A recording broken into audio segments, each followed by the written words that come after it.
Magnificent jewellery with a great history. Since childhood, French King Louis XV basked in luxury and got used to the most exquisite things. At the age of 12, he demanded to make a new crown for himself, because the old one seemed to him insufficiently luxurious for the young monarch. All his predecessors were crowned in the crown of Charlemagne.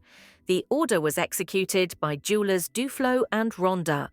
The crown is made of gilded silver, and its surface is decorated with large precious stones, among which two of the most famous diamonds are the yellowish Sancy and the transparent Regent. During the French Revolution, most of the regalia was destroyed, but the crown of Louis XV managed to escape. The diamonds were removed and sold, and less valuable stones took their place. However, nowadays the mistake has been corrected. Regent and Sancy have returned to their rightful places, and the crown once again appears in all its splendor in the Louvre. Vava Alexeyevna Morizova adored thin gold necklaces, earrings made of snow-white pearls and pink peach coral. She was pure and naive at heart, which immediately won the heart of Abram Morozov, the successor of the merchant dynasty. With age, Vava Alexeyevna acquired more feminine forms, but the birth of 3 heirs affected her figure. However, the sparkle of her brown eyes remained young and hot. 2 years after her husband's death, she got a taste of life again. She responded to Vasily Mikhailovich's courtship, and mutual feelings flared up between them. "I've never loved so much," exclaimed Vava Morozova, realizing how dear her lover was to her. Every time Vava Alexeyevna was going on a date, she carefully chose her outfit and jewellery. She loved a sea green satin dress and a luxurious necklace of 5 rows of pearls. A gold bracelet with painted enamel, rings and a ruby ring were also her favourite jewellery. Perhaps the ring was a gift from the late Abram Morozov, who appreciated Fabergé jewels. The curse of the Onassis dynasty and the luxurious jewels of one of the richest families in the world, Onassis independently created a huge fortune and took the family business to a new level. His entrepreneurial streak, business connections, and desire for wealth made him one of the most successful people of his time. Aristotle's first wife was Athena Livanos, the daughter of a Greek tycoon. Their marriage lasted 14 years, 2 children were born in the family, but over time the relationship broke up and the couple broke up. Athena Onassis and Christina Onassis. This marriage was the longest and relatively peaceful in Onassis's life. There were always women hanging around him, and many people genuinely loved him. For example, the famous singer Maria Callas was deeply attached to Onassis. Their separation greatly affected the health of the actress. Maria Callas and Aristotle Onassis. When Maria found out about Onassis's upcoming wedding to Jacqueline Kennedy from the newspapers, she was shocked. But even this marriage did not change the character of Aristotle. According to rumours, he continued his love affairs. Jackie often received expensive gifts from her husband. Among them were a set of earrings and rings with rubies in the shape of flowers, and a ring with a purple heart surrounded by diamonds. Another exquisite gift was a Tiffany pendant in the form of Easter eggs, encrusted with rubies, diamonds, amethysts, and sapphires. The jewellery looked impressive thanks to the skill of American jewellers. Christina Onassis sold a significant part of the family jewels at Christie's auction. Among the items sold were an antique 19th century diamond necklace and a luxurious 15.2 carat pendant. Teardrop diamond earrings of 5.84 carats each were also sold. Empress Maria Feodorovna was not only a woman with exquisite taste, but also the owner of a peculiar sense of humour. She did not forgive those who dared to hurt her. In 1889, Maria Feodorovna staged a black ball, which became her kind of revenge on the Austrian court. Earlier, when Russia was in mourning, the Austrian nobility staged celebrations and dances at balls, which was perceived by the empress as a slight. In response, Maria Feodorovna organized a ball in black to show that even in mourning, you can arrange a bright and memorable event. 3 days before the ball, the ladies had to sew their best outfits exclusively in black. The dress code required not only a certain shade of dress, but also special accessories. Diamond necklaces, earrings, and tiaras were to decorate the mourning cloth. Maria Feodorovna was known for her love of jewellery. She has amassed an extensive collection, including many diamond and pearl jewellery. The empress introduced short pearl necklaces, which today we call chokers, into fashion. These ornaments looked elegant on women's necks and emphasized their beauty. One of Maria Feodorovna's most exquisite jewellery was a 4-strand necklace with 164 first-class pearls. Diamond elements gave the pearls a mysterious glow, and in the center of the necklace was a large sapphire surrounded by transparent crystals. This piece of jewellery could be worn as a brooch, pendant, or bracelet. Together with the choker, Maria Feodorovna often wore a pearl necklace of 15 diamond inflorescences, each of which ended with a drop of pearls. The frame of these elements was made of gold with small diamonds. The Black Ball has become a real event of the season. The event was widely covered in the press, and the participants and servants themselves wrote about it. The ladies were dressed in black from head to toe: dresses, shoes, gloves, and fans. Diamonds sparkled against the background of the colour of the night, creating the effect of bright stars. The ball was recognised as one of the most unusual and interesting.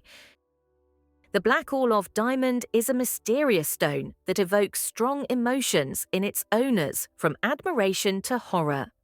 Its deep black colour and mystical aura attract attention and excite the imagination. The history of this stone is full of mysteries and white spots, but some facts are still known. For the first time, Black Orlov was mentioned in the 19th century. According to legend, he was found in India, where for a long time he decorated a statue of Buddha or Brahma in one of the temples. At that time, the stone weighed about 195 carats, and it was almost not processed. European robbers, unable to resist the brilliance of the black diamond, stole it. In Europe, the stone quickly found a new owner. According to one version, its first owner was Nadezhda Vyugina Orlova, from whom it got its name. However, this version has not been confirmed. It was only in the last century that the diamond came to a skilled jeweller who gave it a modern look. The weight of the stone has decreased to 67.5 carats, and its facets have become even more expressive. Some people claim that when you look at this diamond for a long time, you can feel it begin to speak to you as if it were alive. It was this feature that brought the stone into disrepute. Despite the dark stories associated with the Black Eagle, its popularity did not fade. The notoriety of the stone lasted until the Second World War, and after it subsided a little. A new round in the history of the diamond began when the American collector Vinson became its owner. He created a decent setting for the stone and surrounded it with smaller diamonds, which smoothed out its mysterious light, making it more friendly and gentle. This magnificent pendant has become an exhibit in numerous exhibitions around the world, attracting admiring glances. The precious cup of Peter the Great. The Northern War, exhausting Russia, demanded an early end.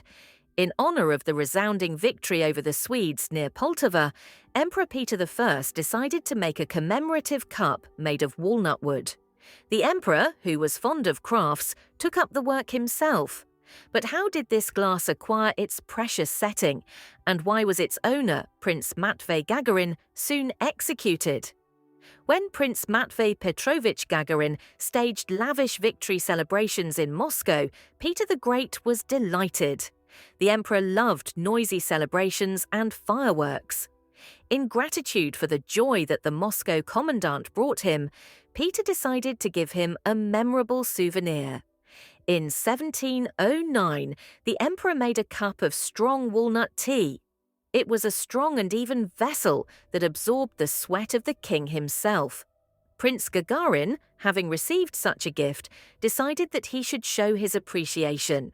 He ordered a gold frame for the glass from the best craftsman in Moscow. By 1720, the work was completed. The glass, decorated with red gold, shone so that it hurt my eyes. The golden coat of arms of Russia was depicted on it, and the legs were made in the form of cones. 350 diamonds and diamonds decorated the bowl and handles, and the ruby spinel in the center of the composition resembled a fiery flower. The enamel depicting green leaves gave the product a special sophistication. Inscriptions were engraved on the outside of the glass. One in Russian said that it was the handiwork of Peter the Fernt himself, and the second in French said that the glass was presented to Prince Gagarin in honor of the victory over the Swedes. Matvei Petrovich, an ambitious man who aspires to luxury, has achieved his goal. He became the governor of rich Siberia, but after gaining power, he began to appropriate government funds. His extravagance knew no bounds. He wore expensive kaftans, uniforms with diamond buttons, gold buckles on his shoes, and set the table with gold utensils. The prince's special pride was his carriage, a silver carriage sparkling in the sun and horses with golden horseshoes. However, Peter I quickly learned of Gagarin's misdeeds. After a long investigation and trial, the prince was executed, and his remains were hung on the gates of the College of Justice for the edification of others. Pearl and emerald pendant of Princess Louise. A luxurious pearl and large emerald pendant that belonged to Princess Louise. She became part of the gifts that Queen Victoria prepared for her daughter's wedding. Louise wore this pendant to the wedding ceremony along with the Riviera diamond necklace. The history of this jewellery is closely connected with the history of the princess herself. Louise was not only attractive, but also had a strong personality and her own opinion. Queen Victoria carefully selected a future spouse for her daughter, but Louise made the choice on her own, choosing John Campbell, heir to the Duke of Argyll. This marriage caused controversy, but the Queen, convinced of her daughter's happiness, decided in her favour. In March 1871, Louise walked down the aisle in a snow-white dress decorated with an emerald pendant. Her portrait allows you to examine the outfit and jewellery in all the details. The pendant is a large square emerald surrounded by diamonds, to which a teardrop-shaped pearl is suspended. This item can be worn separately. After Louise's death, some of her jewellery, including an emerald pendant, passed to the Dukes of Kent. The pendant went to Princess Marina, who wore it with a diamond necklace. Later, the decoration passed to Prince Michael of Kent. The Duke's wife, the Duchess of Kent, decided to change the pendant, replacing the original emerald with a larger stone. There is an opinion that it was a synthetic crystal, but there is no confirmation of this theory. Despite the changes, the suspension looks impressive and harmonious. The Duchess often wears jewellery as a brooch, both with and without a pearl. On special occasions, she wears it along with a Riviera diamond necklace. In my opinion, the emerald pendant is so beautiful and versatile that it can be worn with any outfit. The combination of bright emeralds, diamonds and pearls makes it the perfect addition to any look. The jewellery box of Princess Anna Yaroslavna, Legacy of the Past. The jewellery art of modern times impresses the imagination with its creations, but the jewellery of the masters of the past centuries looks especially impressive. This is due to the fact that each jewel was not just a beautiful piece, but also a carrier of meaning, a talisman, and a symbol that tells more about the owner than the chronicle. One of the most striking examples of such treasures is the collection of Anna Yaroslavna, daughter of Yaroslav the Wise and Princess of Kievan Rus. The wise ruler arranged politically advantageous marriages for his children. The beautiful Anna was married to the French king Henry I. The young queen went to a foreign country with other customs that seemed cruel to her. Together with the bride, wagons arrived with dowry, jewellery, furs and dishes. Among these treasures, fibulae, clasps with a needle and a bow, decorated with heraldic images, stand out. Anna also had precious tiaras, one of which was covered with coloured enamels and decorated with battle scenes. Pendants similar to earrings were attached to the tiaras, which could reach a metre in length and made a light chime when moving. This custom was later forgotten.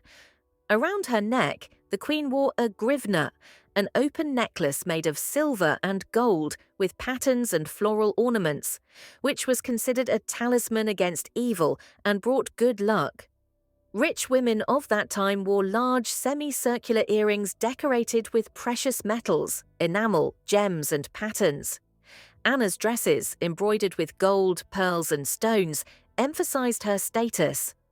Having received an excellent education and knowledge of good manners in her homeland, Anna had no idea what she would face in a new country. Europe in those years was far from hygienic standards. Half-eaten food was thrown under the table, and toilets were in every nook and cranny. However, the upper class wore luxurious outfits and jewellery, not being embarrassed by their smells. Anna did not accept this and began to fight for purity and morality. She had a strong character and beauty, which her husband immediately appreciated. Anna gave him heirs and instilled healthy habits. In the history of France, she remained as a beautiful and enlightened queen with golden braids. In the caskets of the monarchs, you can find two unique floral brooches decorated with diamonds. These exquisite ornaments, like pebbles on the shore, are scattered in royal caskets. Each of them is unique and deserves attention. For example, the bright dahlia on the British Queen's jacket became her favourite decoration only in the new millennium. The golden dahlia brooch was created in the 1970s by Garrard and Company specifically for Elizabeth II. The central element of the brooch is a diamond flower surrounded by transparent drops on delicate petals. Until 2000, the Queen rarely wore this jewellery, but then she made it her favourite. Elizabeth II prefers to wear a brooch with pastel jackets and coats that blend harmoniously with her bright accent. This decoration is versatile and suitable for various outfits, from light summer dresses to warm coats. The Queen's notable outings with this brooch include a Christmas message in 2010 and an official visit to Northern Ireland in 2012.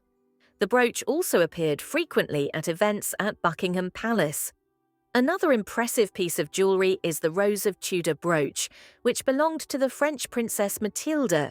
Her jewellery collection was considered one of the most luxurious, second only to the treasury of Queen Eugenie. During Matilda's lifetime, the brooch was named after her, but today it is most often called the Tudor Rose, referring to the symbol of the Tudor rose. However, this brooch does not have the red colour that prevails in the traditional Tudor rose. Created by French master Theodore Fester in 1855, the brooch is a lush rose with buds, decorated with about 3,000 diamonds. Each petal is made with incredible precision, which makes this brooch a real work of art. After the death of Princess Matilda, her collection was sold out, and the brooch ended up in the private collection of the jeweller Onassis, known for his Art Deco works. Soon, the jewellery passed to Mrs. Vanderbilt, the wife of an American millionaire, who amassed an impressive collection of jewellery. In 2004, Mrs. Vanderbilt sold the brooch at Christie's auction for $700,000, and the name of the new owner, as usual, remained unknown. On June 6, 1731, a significant event took place in Denmark, the coronation of the new Queen Sophia Magdalena. This day became an important moment in the history of the country, as Sophia Magdalena became the wife of King Christian VI and took the throne. On this hot summer day, the people of Denmark gathered to welcome their new ruler. The coronation of Sophia Magdalena was accompanied by careful preparations. A crown was made especially for this event, which was named the Crown of Sophia Magdalena. It featured a traditional design that included several key elements. The crown had the shape of a wide lower hoop, to which gold half-arches were attached. These half-arches converged at the top, forming a sphere topped with a cross. All the elements of the crown were decorated with elegant floral patterns, among which the heraldic lily, the symbol of Denmark, stood out. The surface of the crown glistened with square-shaped precious crystals, which gave it a special luxury and grandeur. Inside, the crown was upholstered with a soft red velvet lining, which provided comfort for the queen and emphasized her status. However, despite all the trappings of power and greatness, the Danish people were not particularly enthusiastic about the new queen. Sophia Magdalena received the nickname arrogant for her arrogant behavior and inaccessibility. She was also considered too wasteful, as she spent considerable funds on luxurious palaces, balls, and other entertainment. The amazing emerald tiara of Queen Elena of Montenegro of Italy, and her husband, who was embarrassed by his beloved's tall stature. If you are looking for a prototype of a fairy tale princess among historical characters, then Elena Chernogorskaya is exactly what you need. A fragile, statuesque woman with delicate features and kind eyes, she was not only a queen, but also a favorite of the people, an example for posterity. Elena is the daughter of King Nicola I of Montenegro. She married the ruler of Italy, Victor Emmanuel III. For this marriage, she had to change her faith, which displeased her mother. The marriage turned out to be a happy one. The couple had 5 children. The only thing that marred their lives was the height difference. Elena was significantly taller than her husband. Elena's jewellery collection included jewellery made from old prints. For example, the emerald and diamond tiara, the large oval stone of which was taken from the tiara of Queen Margherita, the predecessor of Elena. Originally, the tiara was an interweaving of graceful curls gathered in columns and towering over a silver hoop. Small diamonds and large emeralds were mounted on the tops. Over time, the queen made the tiara more spectacular. The base became higher, noticeable silver half rings appeared, and it began to resemble a crown. Despite its impressive size, Eleanor's tiara looked gentle and harmonious. Victor Emmanuel III, Eleanor's husband, wore thick-soled shoes and tall hats to appear taller. But even this did not always help, and the photographers had to choose the right angles. A complete failure happened at a wedding photo shoot. Unsuccessful pictures scattered around the world and became a reason for ridicule.